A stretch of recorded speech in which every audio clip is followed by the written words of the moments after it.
Ladies and gentlemen, welcome back to another episode of Couple of Nukes. As always, I'm your host, Mr. Whiskey, and we've had a variety of military guests on this show, from Vietnam War veterans to current, people in the Navy, even Navy SEALs. But today we have a very distinguished military member here with us, and I'm excited to get into his field of expertise as well as what he does nowadays. Mr. Christopher Brewer, great to have you here with us, and I'd love for you to go ahead and tell us a little bit about yourself. Yeah, I really appreciate the opportunity. I'm retired military. I spent 24 years in. I was a plank holder with 1st Ranger Battalion when they were reactivated in 1974. I was a private back then. Kind of grew up in the battalion, became a sergeant there. Uh, Went on to tours in Europe, back over as a Ranger instructor, went to OCS, was in the 82nd as an officer. Went through the Special Forces qualification course right when it was turning into the selection and assessment in a branch. Uh, 7th Special Forces Group with classified missions down in Colombia and Panama. 1st Special Forces Group with classified missions in the Far East. Retired in 97, just before 9/11. And then 9/11 hit, of course, just a few short years after. And I did another 20 some odd years as a security contractor. Was in DC when 9/11 happened, was 5 years in Afghanistan, head of security for KBR operations first, and later on working with the Afghans out at Rishkavor at the commando school. And a little bit of a couple of trips down to Nigeria and the River Delta, 4 or 5 years down in the UAE. And now I just basically hang out and write books. Right. So let's go to the very beginning. What got you into the military lifestyle? Was that a choice, kind of peer pressure, or what led you to that? Pretty much I was born in the military. Dad was in the military, grew up as an Army brat moving around. Seemed to be a logical progression to me. I went to North Georgia at that time military college for about a year or two and joined 20th SF National Guard to help pay the bills. Got the bug, and when the Ranger Battalion cranked up, I went ahead and enlisted and went full time. All right. And then you did. So why did you get out when you did get out? I got out briefly in 1977 after 3 years in the Ranger Bat. Figured I needed to try being a civilian. Wound up in San Francisco working for a fly-by-night bodyguard service, Mm, which convinced me that I'd rather be in the military.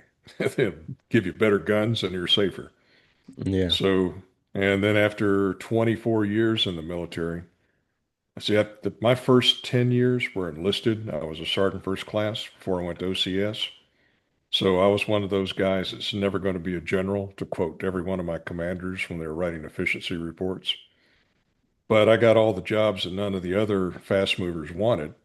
I got to be a ODA commander twice. I got to be an SF company commander twice.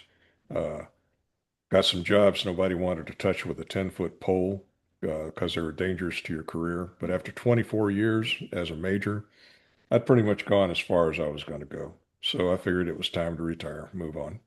Mhm.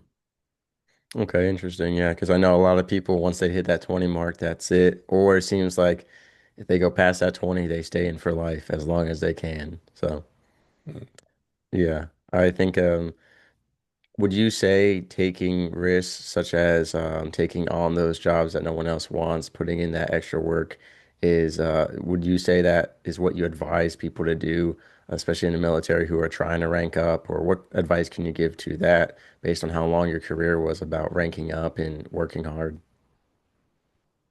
Ranking up. If that's an objective, you're going to make a lot of compromises along the way because the military is a hierarchy, and the people on top like to see people just like them, or at the very least, pe people Yeah. who think like them come up. And I had more than one commander, especially as an officer, tell me that you either 100% support me or you're 100% against me. There is Mhm. no middle ground. And unfortunately, I had a couple of times in there where it was necessary to emphasize to him to say, boss, you're going down the wrong road. I'll keep my mouth shut in public, But every time we come into this office, I'm going to be reminding you of this, and I know you don't want to hear it. But so for me, rank was not the major objective. For me, life in the military and what I was doing were the things that I liked. And when a fast mover would get in the way of doing the job because it helped further their career, then I wasn't going to go along. Mm. Yeah, it's interesting. Really, it's sad that you and I served in completely different time periods, and I witnessed the same exact thing. And all the military members I've had on the show have expressed the same exact sentiment that in order to rank up, you have to screw people over. You have to basically hate your life. You have to, be just like your leaders, be a kiss up. That's a lot of the same people go into power as the people who are there now. And what I saw was that the best leaders I had been lower ranked. They had lost their rank standing up for their sailors. They had lost their rank being people, putting people first, not compromising the mission, but not compromising their sailors over, a lot of quote, dumb military stuff that could have been done more efficiently or a different way without costing the sailors so much of their mental health and time and lifestyle. And so I've seen the same exact thing decades after you served the same exact kind of patterns of, I like you call them fast movers. Some of the people who were the furthest ahead in qualifications at Nuke school, it was because they screwed over other people. They, basically pushed others down to lift themselves up. And Don Gleason, Air Force, and I, in an episode prior to this one, we talked about how good leaders are supposed to pull people up with them along the way, not push others down to raise themselves. But unfortunately, we've seen a lot of that same climate and culture still in the military to this day across all branches. I've had people from the Marines, Air Force, Navy on the show all express the same thing. Then let me say that that's not the only way to make rank, Yeah. because I've been fortunate enough to work for some really great officers that were generals. Sid Shacknow was a general officer in charge of SF Command, and Sid was as a kid, 11 or 12 years old. He was in Dachau during World War II. He was Jewish and he was sent to the concentration camp and slave labor. He escaped from there at the age of 11 or 12, and we went into the resistance up until he was about 15 when the war ended. And then he made his way to the United States at the age of 15, worked until he was old enough to join the Army and enlist. Went up through the ranks, went to OCS, became a general officer, was one of the greatest men that I've ever met. So, unfortunately, human beings being what they are, there aren't that many great men out there. But if you're working for a great man, then you can advance. Fast movers will get in the way, but there are some truly good officers and NCOs out there. Just not quite enough of them. Yeah, fortunately so. And a lot of the people who would be good leaders end up getting out because there's more for them civilian side than in the military. And we could talk about reform for a long time because I've had a lot of episodes on that. But what I want to ask is, did you feel like being prior enlisted and then going and ranking up and being officer, stuff like that, did you feel like you understood everyone a lot better? Did you feel like you were able to be a better leader because of that? It made a big difference, especially I got picked up for E7 when I had about 7 or 8 years time of service. So as an NCO, I was considered a fast mover, but I was in Ranger Battalion. I was in Airborne units. I was in Special Forces units. I went to the schools I was told to go to. So as an NCO, working with other really good NCOs that are in those units wasn't hard to move up. Mm, Uh, Officers, you're getting into, even in the really good units, there's a lot more politics on the officer side. And in NCO, once you get up to E8, E9, there's a lot of politics there because that pyramid narrows out real fast. And you've got a lot of good people. It gets harder to move across. But one thing I always like to tell young people that ask, well, should I go in the military right now because it seems really messed up, especially during the last administration with a lot of stuff that was going on? it doesn't really change. It goes through cycles. Yeah. In 1977, Jimmy Carter was the president, and we had to road march every place because we didn't have enough fuel for the trucks. 1 month we didn't get paid because Congress was fighting over the budget and they didn't pass a budget, so we didn't get a paycheck till about 2 weeks later. We didn't have enough ammunition to go to the range. Uh, there was more nonsense going on than you could shake a stick at, but then we had a new president and things changed. And you see the same things right now. It goes through cycles. And if you get out and go into the civilian sector, if you're in a big organization, a big company, you're going to see the same thing, quite often worse, because you don't have the checks and balances in the commercial world that you do have in the military. Right. If you're going to start your own business and do your own thing, that's a different matter, but it's still dog eat dog, no matter where you are. Yeah.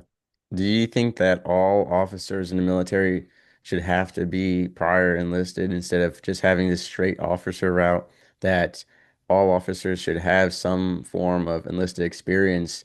That way they can actually relate to the people that they're working with and working over, you know? I definitely think that would be a good option. I think there's room for it, there's way it can be set up because I think having that experience and understanding it, because I think there there can still be that distance, respect, and authority that officers have. Um, Not like, oh, I don't think it should be the stigma that being prior enlisted means that they're any less of an officer than officers who just go to college or the academy, go straight into officerhood. What do you think about that kind of stuff? I think that would be a good idea. I mean, it adds to the timeline, and that's the excuse that's often given that it slows Right. people down. But, 2 years isn't going to hurt anybody. And then you can select from that pool the guys that and girls are going to be going to the service academies. It gives them a good feel for what it's like in the regular army, especially in special forces. When special forces became a branch, it used to be we had a lieutenant as the XO of an A team, and the A team leader was a captain who usually had pretty good experience. When we became a branch, you had to go through the Q course as a captain. You come directly to a team with no special forces experience. And Mm, the officer corps being what it is, most of my peers were only allowed to be on an ODA for 6 months, and then they'd never be on an A team again. They weren't taking lieutenants at that time. So the idea came up of, well, we're going to make warrant officers the XO. And mm, then you have leadership, continuity of leadership. But the warrants were coming out of the E6 and E7s that didn't want to be E8 and be a team sergeant, so they'd go into warrant. So now you've got a conflict with the most experienced guy on the team sergeant, has got really a junior NCO who's wearing warrant who outranks him now and thinks he knows more than he does and certainly has the authority to give him orders, which just causes all kinds of issues. We've got good warrants. We've got some bad warrants, but in my opinion, we'd have been a lot better off to let lieutenants go to the Q course after their first platoon assignment, come to an ODA as an XO where you've got an experienced captain that tells them this is your job, and you've got a team sergeant telling the NCOs this is your job, and then that lieutenant could grow into being a team leader, and then you'd have much better team leaders and a much better A team, in my opinion. yeah. Yeah, I totally get that. And we have, because we already have so many officers set up in the military, I think we could definitely make that change. And it wouldn't be like a time period where we're missing officers at any point, you know, because we already have officers established. So we have the time for them to go enlisted first for, like you said, 2 years or however many years and get that experience. But I want to focus on, you had a very long career in the military. What would you say is one of the best things you've learned from it, whether that was a habit, a life lesson, or a skill, or anything in the kind? What would you say was your biggest takeaway from the military? It gave me an opportunity to see places and people and cultures that most people in the United States never do. So it Mm. gave me a different perspective on the world, on history. Um, Probably the most elemental thing that I think it gave me is the understanding that no matter how bad things get, they usually get better. They can get worse, but it's just don't give up. Don't get, if it's important to you, don't give up on it. Write it out. If you work at it, things can get better. There is improvement. And don't walk away from what you put a lot of work into, and don't quit what you're doing unless you just don't want to do that anymore. So do you feel like a lot of military members, especially get out before their prime time in the military? Unfortunately, yes, because they get discouraged. Uh, the bad cycles tend to coincide with presidential administrations. And so you can have a 4-year bad cycle, you can have an 8-year bad cycle, and that's a lot to ride out. And I Yeah. think we're coming out of a bad cycle right now. Um, it's getting a lot better. I'm really encouraged by a lot of the things the current administration is doing. The DEI and all of the additional training and all of the priorities. Uh, I remember back when I was in, we used to have a motto for the Army that today's Army wants to join you. And just really frosted me when I would hear that because no, we don't want to join your little sniveling, immature ass. You can come join us if you can meet our standards. But no, we're not there to join you. And Mm. then now we get diversity is our strength. No, it's not. In the military, our strength is people who meet a common standard, who work together as a team and set aside whatever cultural differences we may have for the greater mission. But when you come in with, well, we have to respect their diversity. No, we don't. You have to respect my decision. No, I don't. You're unable to make your decision, but you accept the consequences. And you want to be part of this team or you don't. Thanks for coming out. Have a nice day. See you later. And that's what the military is about. The military has a mission to protect the homeland, to fight wars, period. Yeah. As someone who my promotion was taken away from me for DEI to be given to an individual to create a more diverse environment rather than based off qualification. I have to completely agree with you. It's actually why I ended up one of the main reasons why I didn't want to stay in the military. But what I also say is, yeah, I've talked about this before, how with the latest standards being lowered and lowered, it does seem like the military is chasing after the people rather than people going to the military because what they're doing to combat the retention and recruiting crisis is lowering the physical fitness standards, lowering the education standards, lowering the drug tolerance standards so that more people will join or are able to join. But then you're creating a lower standard across the whole military, which compromises, national security and that just it's going to get worse and worse. It's a snowball effect of downhill. From just when I joined to when I left, the physical fitness standards had been lowered, the educational requirements had been lowered, the military bearing had been shifted to a more casual, relaxed thing. They were allowing all kinds of stuff to more feminine eyelashes, to hands in pockets, to um, more almost more seductive PT clothing, so people would feel like they weren't in the military training. It's ridiculous. Even the boot camp standards, there are certain branches that haven't compromised on that. Last I checked, the Marines haven't lowered their physical fitness standards. I know the Air Force was trying to raise their physical fitness standards. But I know at least the Navy, from when I was in to when I got out, had lowered them. And I can't speak for the all the branches, of course, but I completely agree with you. It shouldn't be that we're chasing after them. I think the real issue isn't the standards that need to be met. It's the lifestyle and the reformation that needs to happen in the military, kind of like you and I have discussed some of those things. But instead, they just say, hey, let's just make it so more people are able to join. For example, with the whole drug tolerance policy. when I was leaving the Navy, some commands were changing it so that it was the CEO's discretion whether or not people got removed for drug tolerance or not, because so many people were purposely doing drugs, especially weed, to get out of the Navy, and most of them were getting a general under honorable conditions discharge or just a general discharge. And so most people were just doing that and then helling on themselves or just hoping to get popped on a drug test to get out of the military with basically no consequences. So I think there's a lot of change that needs to be done to raise those standards again and to, like you said, have a strong uniform thing. It's not about chasing after the people. And I think if you have a no drug tolerance policy and then people are violating that, you see mass waves of 50 people at a time violating that to leave a command. It shouldn't be general or honorable. It should be dishonorable. You joined the military to meet a standard, and they said no drug tolerance policy.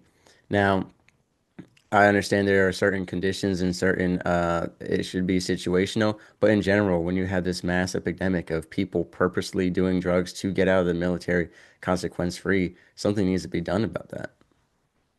Yeah, absolutely. And there's a lesson to be learned in looking at what's going on right now because we were pursuing the policy of trying to open the door, welcome people in, lower the standards, get more, and look what happened to our recruiting. It dropped. We were not meeting any of the requirements, so they started dropping the recruitment quotas, and we had units that were under strength across the board.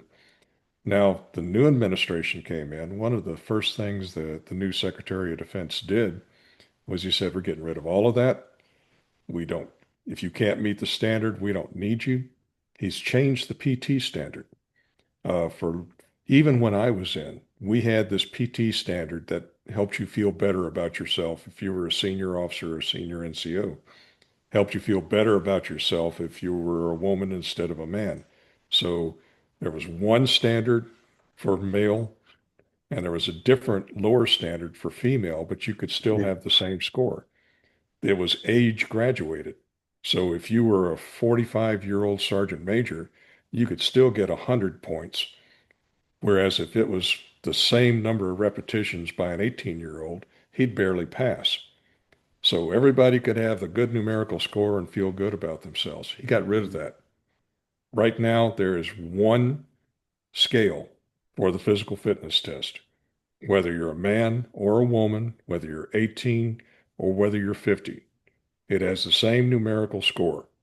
But you have to have a higher score to be an infantryman than you do to be a clerk typist.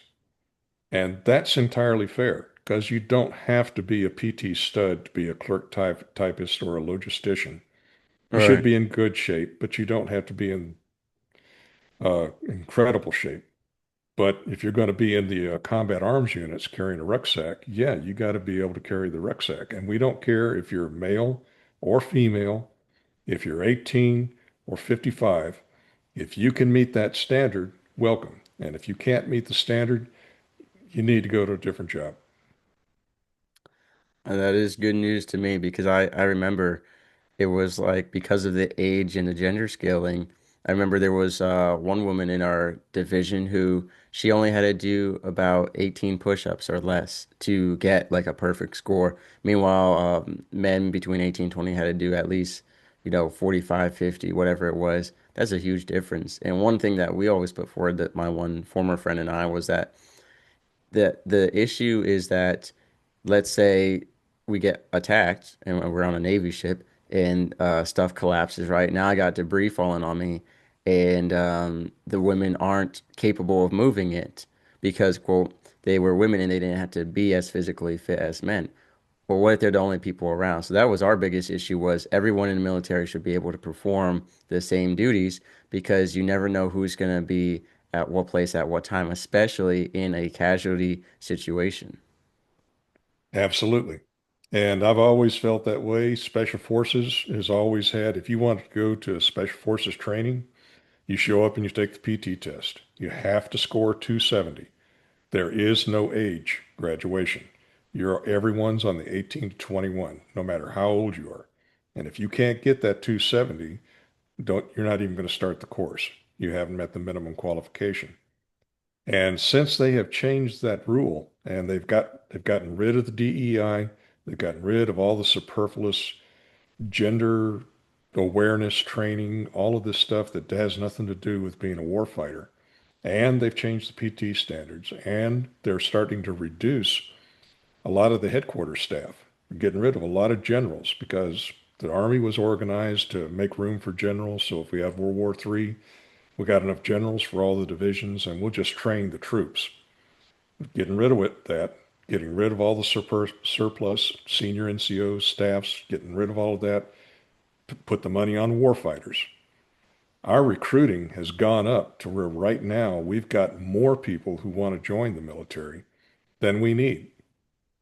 And there's the lesson right there. If you run a military like a military, there's plenty of people in the United States who want to be a part of that, who want to be a part of something they can be proud of, bigger than themselves, where they're serious, and people will come. You don't have to lower the standard to attract people. There's good people out there. Yeah, and I think it's more of the lifestyle and the retention that hurts more than anything. And yeah, and I remember my sister, she got picked up for a special job in the military because she was the first female in 5 years to actually meet the physical fitness requirements. And I was really proud of her. And some people thought it was sad that, like, oh, well, they should have different standards for females. I said, no, because what she was doing, if she was not physically fit, I mean, people's lives would be endangered. So I think people forget that the military a lot of people think we just march around in parades and we just kind of stay and watch, but there's a lot of stuff that happens and we always need to be ready. The military is supposed to be ready for any situation, any time. That's because complacency kills. We that's one of the biggest things they teach in the reactor and nuclear side of the military is complacency kills. You could have every day be a quiet day, but at any minute something could go wrong and you need to be ready for that situation. It's not for the day to day, it's for the unexpected days. But I want to get into your life post-military. You kind of went back into the world of security, but so you were a civilian, but you were working in tandem with the military as a third party. Is that correct? Yeah, I started out, I was an analyst. Based on my background and a lot of things that we've done with counterterrorism, I was hired to be a threat options analyst for Army Materiel Command. So basically, I'd go look at the different facilities throughout the country. If I was a terrorist, how would I go about attacking this place and why would I do it? And then I'd give those plans to the staff so that they could improve their defenses. Uh, Not a lot of people wanted to listen to that. And they'd all kind of smile and nod and go, yeah, well, that's great. But do you really think Middle East terrorists are ever going to come to Boston? I mean, come on, be serious. Right. And about 4 weeks after I gave that briefing to the leadership in Natick Labs in Boston, 9/11 happened. And I was asked to come back and give that briefing one more time. So I did Right. that for a while. Then I was doing red team exercises where we would organize a group of retired or separated special forces guys, and we'd replicate a terrorist attack using blanks or miles or whatever was appropriate. And then I went to, after we went into Afghanistan, about a year after we went in, I went over there. I had a friend that I'd been in the service with who was working for Halliburton, and he hired me to be the head of security for KBR operations when we were building all the fire bases and the FOBs. And I coordinated force protection for the workers to make sure they were protected while we were there, traveled around. Uh, I wound up working down at Rishkavor at the commando school, helped them set up their first special forces program, worked 4 or 5 years in the UAE for their special operations people. Uh, Africa, went in there a couple of times. Yeah, so you went military security, and then you mentioned in the very beginning of the episode, now you write books. Can you tell us what that is all about? What kind of books you're writing and why you do that? Wrote one book. We had the 50th anniversary of the reestablishment of the Ranger Battalion last year. And we got together, all the guys that are still around, and we were swapping stories. And someone mentioned, we need to write these down because there's not that many of us, and my grandkids would love to have this, and we all had photos. So I wrote a book of the first 3 years, and there's some funny stories in there. Being in Hinesville, Georgia in 1974, there interesting things would happen. And we went to Europe on exercises for Reforger. We went to Panama for the Jungle Operations Training course. And we went from there straight to the North Slope of Alaska in February for winter warfare training. So there's stories about all of that, what it's like to be in the Ranger Battalion, to be a soldier, going through hard times, and a little bit on leadership. It's a good keepsake for the guys, but I think it would also be a good book for folks thinking about coming in the military because it talks about what it's like to do that. And then the second book was the when I became an officer and went to Special Forces. And that one took a while to write because a lot of what I did during that time was highly classified. And, they tell us, don't ever talk about this.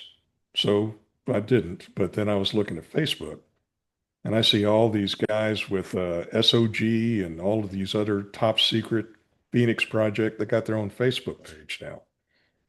So did some checking around and found out that you can tell some of these stories if you ask the military first if it's okay. After 20 or 30 years, a lot of the stuff that was really secret isn't anymore.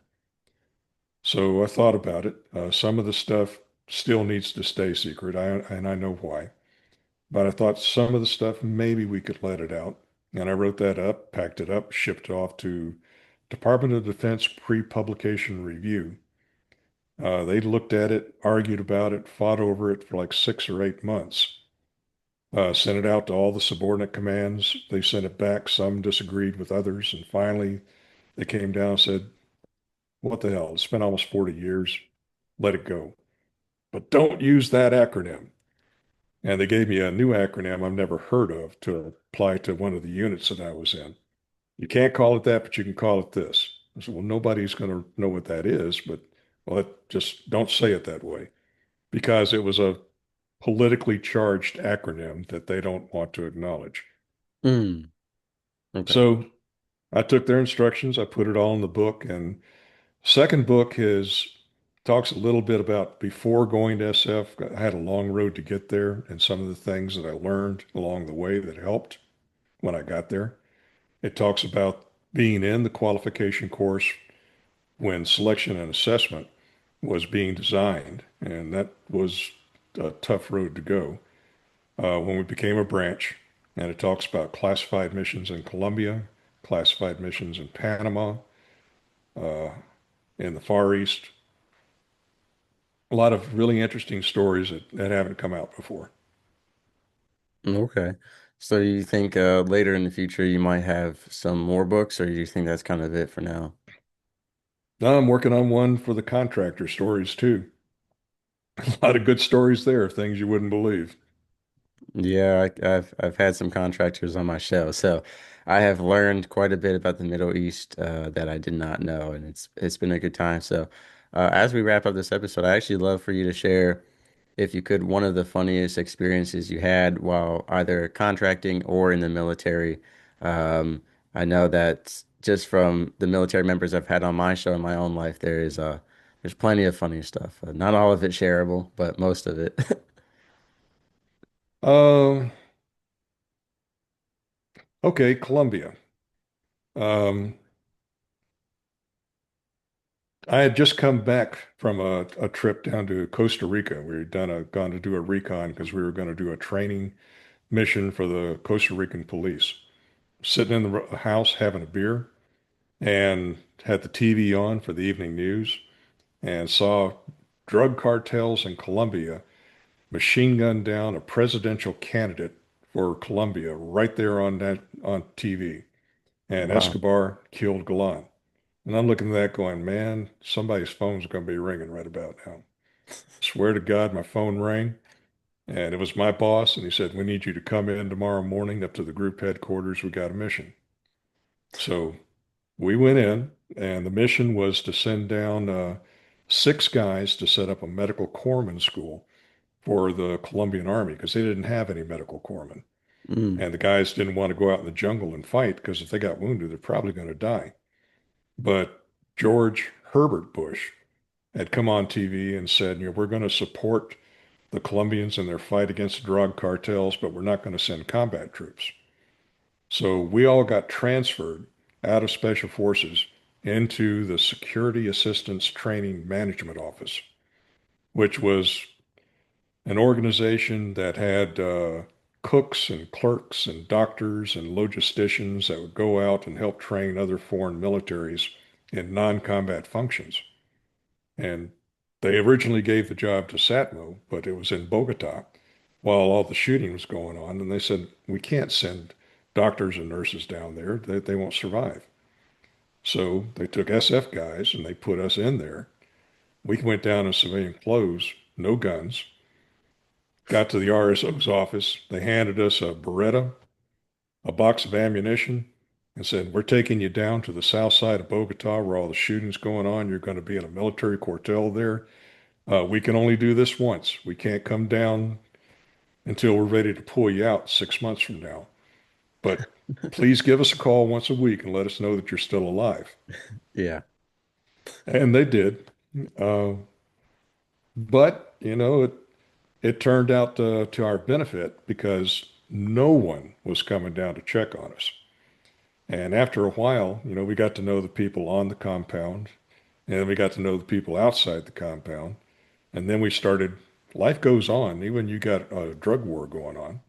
So we wound up going out in our civilian clothes with our Beretta tucked up under a jacket, and we all spoke Spanish. So we learned to get around the city. So we were the only people moving around Bogota, only Americans moving around Bogota. For And the sure. RSO loved us. Drop by, you know, come in, cash a check or something, and let us know what's going on.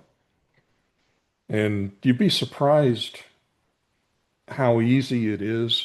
And I won't say easy, but how many people are out there floating around in all of these bad places. Uh, Hmm. we'd see it in Panama.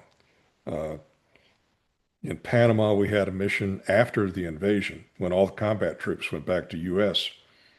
and they put us 2 and 4 in all of the compounds all over the country after we'd got through shooting people, Noriega's troops, and taking away their guns. And said, okay, all the combat troops are leaving. Now you guys go live with these 400 guys that we were shooting at last week. Give them their guns back and tell them they're police now. And you stay here and you watch them. And call us every day and let us know you're alive. And if you don't call for 3 days, we'll figure you're dead and there's a coup going on. And that was the job. So there's fun experiences there too, learning how to manage that. So those stories are in the book and how we managed to do it. So it's interesting reading. I think anybody would enjoy it.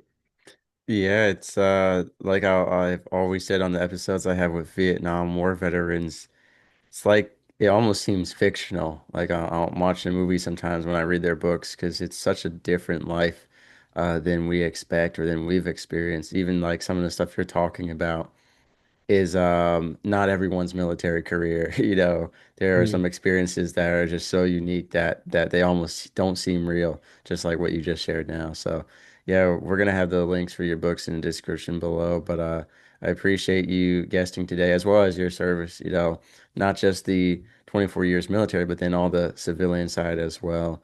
But now you're retired, it's time to enjoy it and yeah, appreciate you coming on today.